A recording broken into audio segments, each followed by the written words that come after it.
पापा है, मर्द है वो, तो उनको आजू-बाजू वाले बोलेंगे, "क्या है, तू आर्मी में है और तेरा बच्चा हिजड़ा पैदा हो गया।"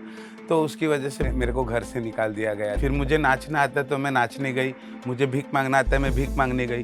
नहीं, मैं भीख नहीं माँग सकती तो मैं क्या करूँ? तो मैंने मेरा शरीर बेच के मेरा पेट सँभाला। रोज़ मार खाओ, गाली खाओ, आईने के सामने खड़ा हो जाओगे तो भाई गाली देगा, बहन गाली देगी, पापा मारेंगे।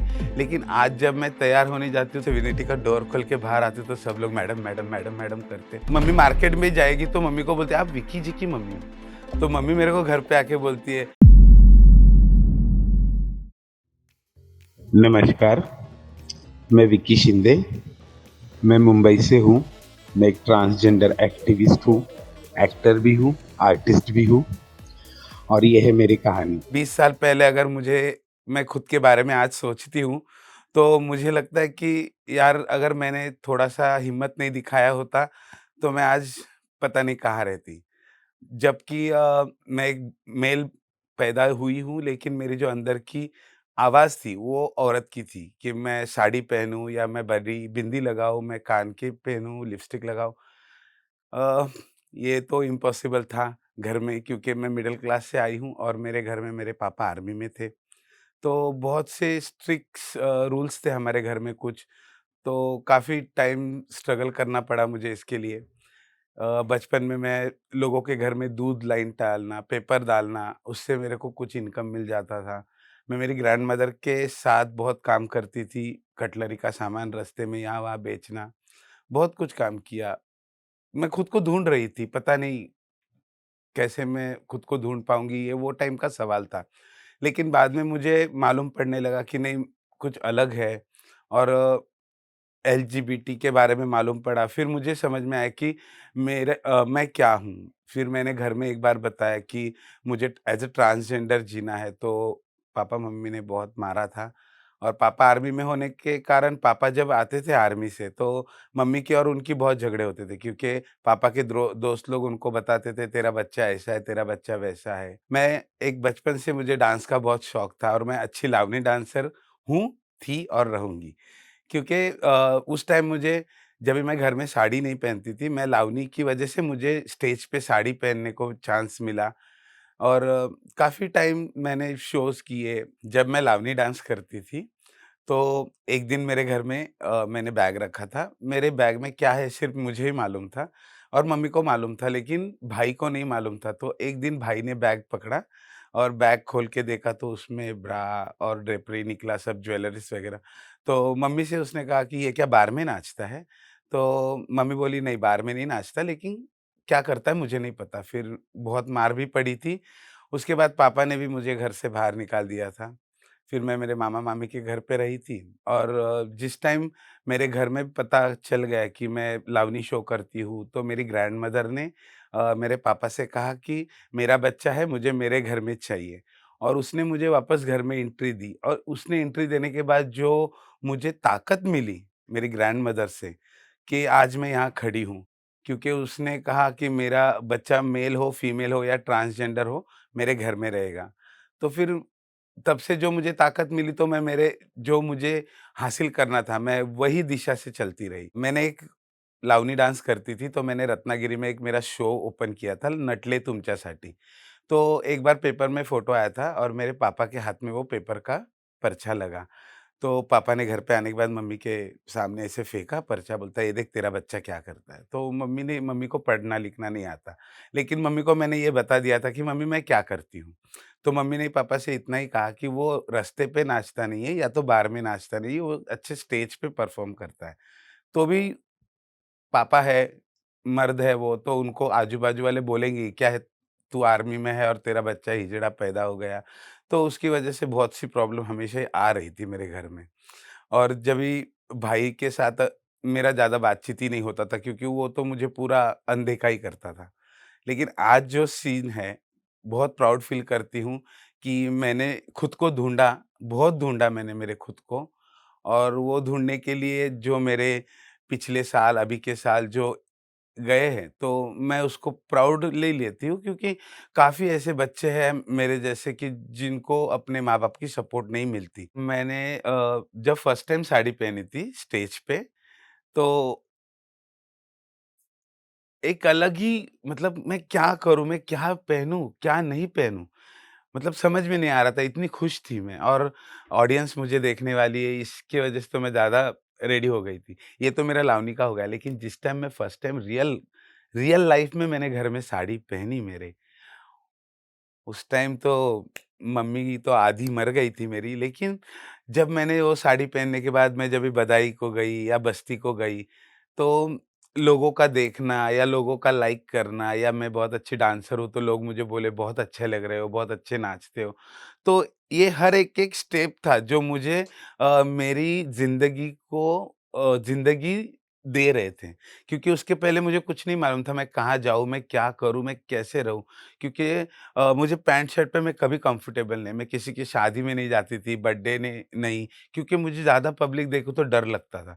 लेकिन आज जब कोई बोलता है मीटिंग है या तो कोई फंक्शन है या कोई पैनल डिस्कशन है, तो मैं बहुत मस्त सज-सवर के जाती हूँ। क्यों? क्योंकि अभी मैं पूरी विक्की शिंदे हो गई हूँ। उस टाइम आधी थी क्योंकि मुझे पता नहीं था मुझे क्या जीना है। लेकिन आज जो जी रही हूँ, खुले आसमान में मस्त सतरंगी कलर लेके हाथ में घूम रही हूँ। उसी टाइम पे मैंने जो हमारा कल्चर है ट्रांसजेंडर का गुरु चेला परंपरा, उसमें मैंने एक हमारे कम्युनिटी मेंबर को मैंने गुरु कर लिया। और वो एक प्रोग्राम था कि जो हमारे ही एरिया में हुआ मेरे घर पे, लेकिन वो बहुत बड़ा ग्राउंड था, जहाँ पे वो प्रोग्राम हुआ और कम्युनिटी मेंबर ने मुझे जब साड़ी पहनाई, तो सब पब्लिक और रिलेटिव्स देख रहे थे, लेकिन सिर्फ़ एक मम्मी मेरी बहुत रो रही थी। और वो रो रही थी क्योंकि पता नहीं उसके दिल में क्या सवाल होगा कि यार मेरा बच्चा साड़ी पहन लिया, ये मेरे पास रहेगा या बाहर जाएगा, उसके साथ क्या होगा? ये उसको कुछ नहीं मालूम था, लेकिन मुझे इतना मेरे पे भरोसा था कि मैं मेरे मम्मी-पापा की नज़र को नीचे नहीं गिराने दूँगी और इसी अ, वे को देख के मैं चलती रही।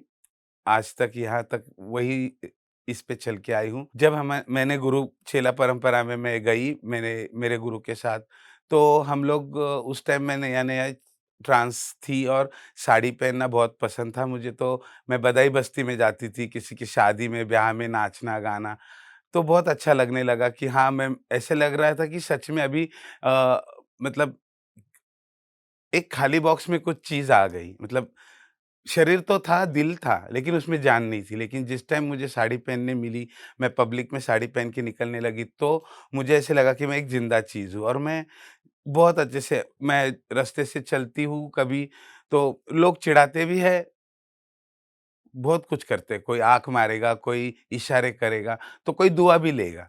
तो हर टाइप के लोग मिलने लगे, फिर समझ में आया कि क्या है हम, क्या करना चाहिए लाइफ़ में और इसी थ्रू मतलब बचपन से मेरे को आदत थी कि हर चीज़ सीखते रहने का। तो काफ़ी चीज़ें ऐसी मेरे टैलेंट है मेरे कि मैं आज जो चल रही हूँ या जी रही हूँ, तो उसकी जान पे हूँ क्योंकि कुकिंग, पार्लर, टेलरिंग ऑल सब काम मैं कर सकती हूँ क्योंकि पता नहीं था मुझे मैं साड़ी पहनने के बाद मैं एक हिजड़ा बोल के लोग मुझे सिर्फ सेक्स वर्कर या नाच गाने करने वाला या भीख मांगने वाला ये ना समझते हुए मेरे तरफ देखने का नजरिया अलग बने। सिर्फ मेरे तरफ ही नहीं, मेरी कम्युनिटी की तरफ भी देखने का नजरिया लोगों का बदलना चाहिए। मुझे लगा कि क्यों मैं भीख मांग रही हूँ, अगर मैं कुछ अलग कुछ करके दिखाऊं, लोगों की नजरिया बदलूं, क्योंकि जब भी मैं रास्ते से चलती हूँ या कोई मुझे देखता है तो वो यही समझता है कि ये सेक्स वर्कर होगा या भीख माँगने वाला होगा या नाच गाने वाला होगा। लेकिन मैंने पहले से ये दिल में ठान लिया था कि जो लोगों की दिमाग में है वो उससे अलग कुछ तो मेरा मुझे समझे लोग कि कुछ अलग है। तो मुझे पेंटिंग का बहुत शौक पहले से है, आज भी है, मैं आर्ट वर्क करती हूँ। तो जब भी हम लोग पेंटिंग से आर्ट वर्क करते हैं, वॉल पेंटिंग, तो लोगों को सेंसिटाइज़ होने लगा, अरे ये लोग क्या कर रहे हैं? फिर लोग आके हमसे बात करने लगे, आप कौन हो? क्या करते हो? और ये जभी भी आप कभी भी आपने देखा होगा तो आपने यही देखा होगा कि 4-5 लोग सीढ़ियों पे चढ़ के कलर कर रहे हैं, सर को बाँधे, नाक को बाँधे। लेकिन जब भी कोई ट्रांस ऐसा काम कर रहा है तो लोगों की नज़रिया ऐसे आँखें बड़ी-बड़ी करके, यार हमें नहीं पता आप लोग इतना मेहनत कर सकते हो। तो ये मुझे बहुत पसंद आया कि यार मैं लोगों की सोच बदल रही हूँ। मैं ये नहीं कहती कि मैं सबकी सोच बदल सकती हूँ, लेकिन मेरे को देखने के बाद आज जो लोग शायद सोचते हैं, तो मैं बहुत प्राउड फ़ील करती हूँ और मैं ही नहीं तो मेरे कम्युनिटी को भी मैं बोलती हूँ कि भीख माँगने से अच्छा है कि हम कुछ टैलेंट हो, हम कुछ करें खुद के हाथ से। ज्वेलरी मेकिंग है, कुकिंग है, पार्लर है, बहुत सी चीज़ें हैं। तो सिलाई काम है, तो ये चीज़ से आगे बढ़ो और आज जो 2014 के बाद जो ट्रांसजेंडर कम्युनिटी की जो इमेज इमेज नहीं बोल सकती लेकिन एक जो पहुँच मतलब आज मेरे कम्युनिटी को प्रिंसिपल है, इंस्पेक्टर है, बहुत अच्छे-अच्छे पोस्ट पे आज मेरे कम्युनिटी मेंबर काम कर रहे हैं, तो इनको देख के भी मुझे बहुत प्राउड फील होता है। और एक बात कहने जाऊँ तो शायद छोटा-सा सपना था या नहीं भी था, लेकिन एक बार ना मैंने अमिताभ बच्चन जी को हमारे यहाँ एक ऑफ़िस में आए थे और ऐसे मेरे बाजू से मतलब सामने से गए, उनका कुर्ता मेरे पैर को लगा था। तो मैं सोच रही थी, यार इतने बड़े एक्टर इनको देखने को लाखों पब्लिक जमा है और वो सोच मतलब उधर तक ही थी। लेकिन आज मैंने पिछले 2 साल के भीतर में 2 फ़िल्मों में काम किया है, तो मैं बहुत हैप्पी हूँ कि यार मैं कहाँ थी, कैसे यहाँ तक पहुँची, मेरा स्ट्रगल और वो कि इतने बड़े स्टार को देखने को इतनी पब्लिक आज जब भी मैं कैमरे के सामने जाती हूँ या मुझे स्पेशली वैनिटी मिलती है और जब ऐसे वैनिटी का डोर खोल के बाहर आती हूँ, तो सब लोग मैडम, मैडम, मैडम, मैडम करते। तो ये वो टाइम नहीं था, जब भी मैं मेल से ट्रांस बनने का जर्नी जो था मेरा, तभी ये नहीं था। लेकिन आज जो मैंने या मेरे कम लोगों ने जो मुझे सपोर्ट किया और आज मैं यहाँ तक हूँ, तो मुझे एक बहुत प्राउड फ़ील होता है कि नहीं यार, अगर हर एक ने अगर किसी को सपोर्ट किया, तो मेरी कम्युनिटी बहुत आगे भी जाएगी और लोगों की सोच बदलेगी क्योंकि हमको पहले ही घर से प्यार ठीक से नहीं मिलता। घर के बाहर जाने के बाद आजू-बाजू के लोग, उसके बाद स्कूल, उसके बाद पब्लिक, दोस्त, यार ये सब। लेकिन मेरी लाइफ़ में एक बात अच्छी हुई कि मेरे जो बचपन के दोस्त हैं, आज भी मेरे दोस्त हैं। जो बचपन की सहेली है, आज भी मेरी सहेली है और वो लोग अपने बच्चों को प्राउड फ़ील करके बताते हैं कि ये मेरा दोस्त है। कि ये नहीं कि ये ऐसा है, वैसा है। लेकिन और वो बच्चे भी मुझे कभी मैसेज या कुछ करेंगे, बोलते हैं, "काका, आपका हमने स्टोरी सुना है पापा के मुँह से, तो बहुत प्राउड फ़ील होता है।" बहुत अच्छा लगता है, आँख में आँसू आ जाते हैं क्योंकि एक टाइम ऐसा था ना कि सच में रोज़ मार खाओ, गाली खाओ, आईने के सामने खड़ा हो जाओगे तो भाई गाली देगा, बहन गाली देगी, पापा मारेंगे। लेकिन आज जब मैं तैयार होने जाती हूँ तो मेरी मम्मी खुद कबाट खोल के साड़ी निकाल के देती है। तो ये बहुत ये होता है। अ, आज मेरी मम्मी भी साड़ी पहनती है, तो मम्मी बोलती है, "यार" मतलब मम्मी तो छोड़ो, मम्मी मार्केट में जाएगी तो मम्मी को बोलती है, आप विक्की जी की मम्मी हो। तो मम्मी मेरे को घर पे आके बोलती है, अरे यार मेरे को उसने पूछा, तेरा फ़िल्म देखा, उसने बोला तेरा इंटरव्यू देखा, तो बहुत प्राउड फ़ील होता है। पापा मेरे वैसे मेरे पापा स्ट्रिक्ट है, लेकिन आज जो वो है तो मैं सोच नहीं सकती कि मेरे पापा इतने चेंज हो सकते हैं मेरे बारे में। जब भी उनको उनके फ्रेंड्स मैंने बताया कि उनको बोलते थे तेरा बच्चा ऐसा करता है, घर में काम करता है, जगह पोंछता है, लड़की जैसे नाचता है। तो आज मेरे पापा को अगर कोई बोलता है कि पेपर में फ़ोटो देखा विकी का, इंटरव्यू देखा, तो मेरे पापा ऐसे बोलते हैं, "एक टाइम तुम क्या बोल रहे थे और आज मेरा बच्चा कहाँ है?" तो स्ट्रगल, संघर्ष रोज़, सुबह उठने के बाद पहला हमारा रोज़ का संघर्ष है। कहीं जाना है, 4 जन की नज़रें छुपानी है, सामने से चलना है, कोई मतलब कुछ भी, बिना बोले कोई छेड़ता है, मतलब कोई भी हमको पत्थर मार रहा है या तो हमारे पे कीचड़ उछाल रहा है। लेकिन अभी अगर मैं उनके ही बारे में सोचती रही थी वहाँ उस टाइम, तो शायद मैं आज यहाँ विकी शिंदे नहीं बनती। मुझे विक्रम शिंदे ही बन के जीना पड़ता था। लेकिन आज अगर आप कहीं पे भी मेरे घर पे आइए, मेरे रिलेटिव्स में जाइए, मेरे फ्रेंड सर्कल में जाइए, विकी शिंदे एक मैंने मेरा खुद का एक अलग पहचान ही बना दी है कि नहीं, विकी, विकी है। पेंटिंग का शौक मुझे बचपन से है। मैं ऐसे भी घर में बैठी तो कुछ ना कुछ करते रहती हूँ। तो एक अरावली आर्ट प्रोजेक्ट करके है इंडिया में। तो एक बार हमारी बातचीत हुई एक मैम से और उन्होंने कहा कि मुझे जिसको पेंटिंग में इंटरेस्ट है ऐसे कोई बंदे चाहिए। तो मैं बोला मुझे पर्सनली तो है, पहले मैं ही गई और जब मैंने वो पेंट किया, वो कलर्स, ओह माय गॉड! मतलब मुझे ऐसे लगा कि काश अगर बचपन से ही अगर मुझे कोई ऐसे आर्ट का सपोर्ट मिल जाता, तो शायद मैं मेरी मेरी ज़िंदगी भी ऐसी कलरफुल कर देती थी। आज मेरी ज़िंदगी कलरफुल है, लेकिन जब मैं वो कलर पेंटिंग्स करने लगी और जो जो मुझे फ़ील होने लगा मतलब कितना भी मुझे घर में तकलीफ़ होने दो या रास्ते में मुझे कोई छेड़े या तकलीफ़ दे, लेकिन मैं वो काम करने के टाइम मैं सब अपना ट्रस्ट भूल जाती हूँ। मैंने जो संघर्ष करके आई हूँ, मैं सब भूल जाती हूँ। बस मैं ये सोचती हूँ कि नहीं, ये कलर है और यही मेरी ज़िंदगी है। तो हमने मुंबई में मतलब इंडिया में तो बहुत से हमने प्रोजेक्ट्स किए हैं। वैसे राजस्थान वगैरह, नासिक, मुंबई और ये प्रोजेक्ट करने के टाइम में मेरे कम्युनिटी मेंबर को साथ लेती हूँ जिनको पेंटिंग या आर्ट में इंटरेस्ट है। क्यों? क्योंकि उसकी वजह से लोगों के दिमाग में एक अलग सब्जेक्ट आता है कि ये लोग मेहनत कर सकते हैं क्योंकि आज तक कोई नौकरी किसी ने ट्रांस को दिया नहीं और ना ही देंगे शायद क्योंकि हम लोग उसके लिए काफ़ी झगड़ते हैं कि कोई नौकरी मिले, लेकिन नौकरी नहीं मिल रही है, तो कुछ भी अपने बॉडी में जो टैलेंट है वो बाहर लाओ और जब तक आपको लोग देखेंगे नहीं, समझेंगे नहीं, सुनेंगे नहीं, तब तक लोग आपके बारे में सोचेंगे नहीं। अरावनी आर्ट प्रोजेक्ट थ्रू हमको काफ़ी कंपनीज़ में हम लोग को चांस मिला जाने का, ऑफ़िस कैसा रहता है, क्या रहता है देखने का। जैसे गोदरेज कंपनी है, जो गोदरेज में हम लोग ने काफ़ी आर्ट वर्क किया है, कैनवास वर्क किया है और एक्सेप्टेंस जिस टाइम मिलता है ना, उस टाइम बहुत अच्छा लगता है।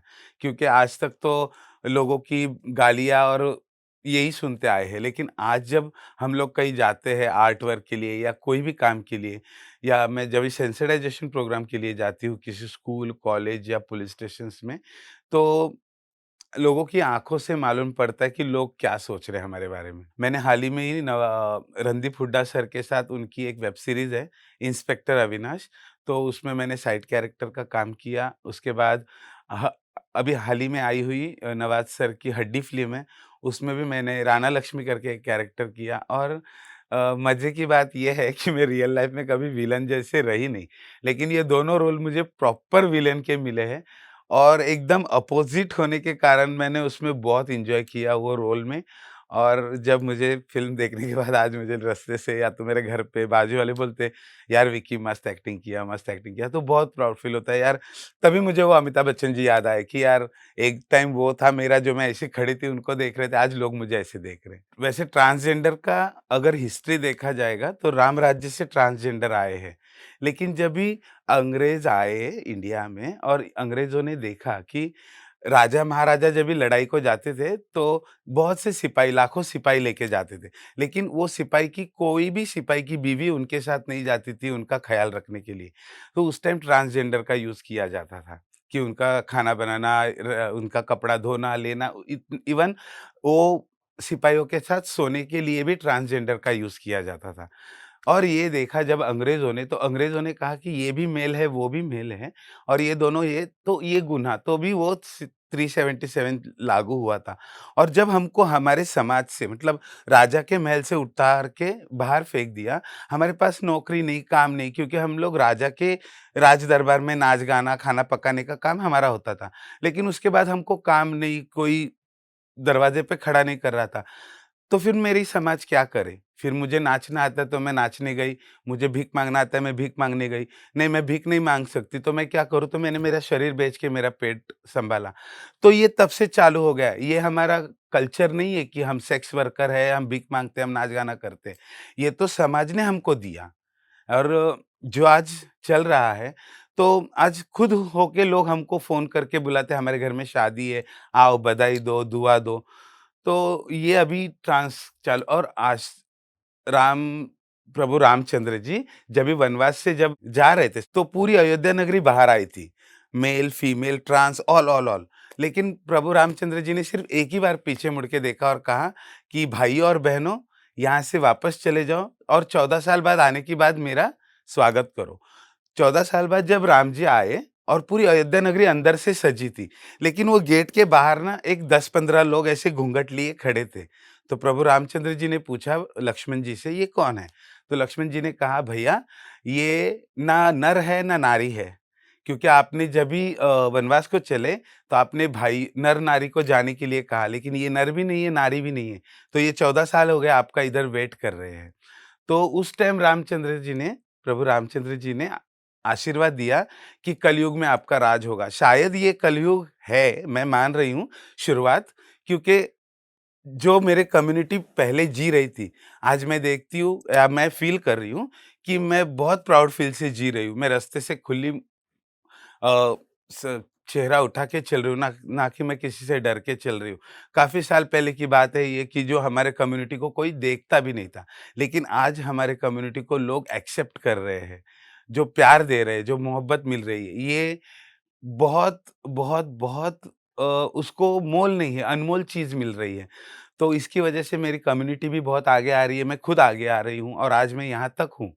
मुझे नहीं पता था कि मैं यहाँ तक कैसे पहुँचूँगी, लेकिन जो संघर्ष था, वो बहुत मायने रखता है ज़िंदगी में। मैं वो दिन नहीं भूलूँगी, लेकिन जो आने वाले दिन हैं और वो भी इससे भी अच्छे हो, इसकी कोशिश ज़रूर करूँगी।